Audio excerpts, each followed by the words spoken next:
Hi friend, मैं तुमको नहीं बोला उठा नहीं रहा इतना बजे लाता 10 तो good morning तो मैं मुख्यमंत्री वैसे कथा बतीम ते मैट्रिक परीक्षा तो की हबो लॉकडाउन ने नेকি सरकारी लॉकडाउन क्यों दिया নাই সকলোবোৰ কথা পাতিম মই আৰু একদম মুখ্যমন্ত্ৰী উচাই থাকো মুখ ধুই একেলগে চাহ খাই আহিলো welcome back to my YouTube channel ইনজান ব্লগস গতিকে ভিডিওটো আমি আৰম্ভ এই কৰোনাটো কেতিয়া যাব একদম মন নষ্ট কৰি পেলাইছে এই 2020 বাৰ এনেকৈ গল পুৰা লকডাউন কৰোনাকে গল 2020 সম্পূৰ্ণ লকডাউন হৈ গল সকলে ভাবিছিল যে 2020 যি হল কিন্তু 2021 টো ভাল হ'ব 2021 নো কৰোনা বা লকডাউন সদনে একো নাথাকে কিন্তু নাই 2021 সেকেন্ড হইছে কৰোনাৰ এতিয়া তো একদম কৰোনাৰ টাও সময় চলি আছে পুৰা কিন্তু এই 5 মে 55 জন মানুহৰ মৃত্যু হৈছে কিন্তু সরকারে তো লকডাউন দিয়া নাই কিয় লকডাউন দিয়া নাই তো চাও সরকারে তেনেকৈ লকডাউন দিব নোৱাৰি 2020 যেটো লকডাউন দিলে সৰকাৰে এনেকৈ নিয়ম মান দিলে যিবিলাক চাকৰিয়াল আছে দিন হাজিৰা কৰা মানুহবিলাকক সৰকাৰে কি কৰিব সহায় কৰিব লাগিব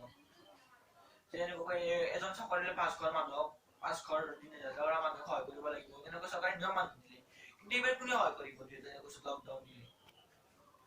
তো চাও তেনেকৈ লকডাউন দিব নোৱাৰে লকডাউন দিয়াৰ আগত তো সৰকাৰে এগুলা কথা চিন্তা কৰিব লাগিব যদি লকডাউন দি দিলে দিনে যেটা কৰা মানুহবিলাকে কেনেকৈ চলিব তেওঁলোকৰ কথা চিন্তা কৰিব লাগিব মুঠতে সৰকাৰে বিপদত পৰিছিল যদি লকডাউন দিয়ে দিনে যেটা কৰা মানুহবিলাকে কথা ভাবিব লাগিব যদি লকডাউন নিদিয়ে খুব জলদি চিন্তা কৰিব লাগিব সৰকাৰে এগুলা কথা চিন্তা কৰি লকডাউন দিয়া নাই মই ইমান নাজানো মাত্ৰ কথা কিন্তু আৰু পৰিৱেশ যদি অধিক ভয়াবহ হয় সৰকাৰেটো তেতিয়া লকডাউন দিবই লাগিব আমি এইটো মনে কৰো অসমত যেন দিল্লী মুম্বাইৰ দৰে পৰিৱেশ নহয় এইভাবে সকলে মাস্ক চেনিটাইজাৰ কৰক কিন্তু আমার একাংশ মাস্ক পিন্ধিব গলে কয় কোভিড নাই প্লিজ মাস্ক পিন্ধক আৰু কিছুমানে মাস্ক পিন্ধে প্ৰশাসনৰ ভয়তে মাস্ক পিন্ধে নিজৰ কথা অলপ চিন্তা নকৰে আপুনি এইটো কথা মনত ৰাখিব যে মাস্ক নিপিন্ধাৰ ফলত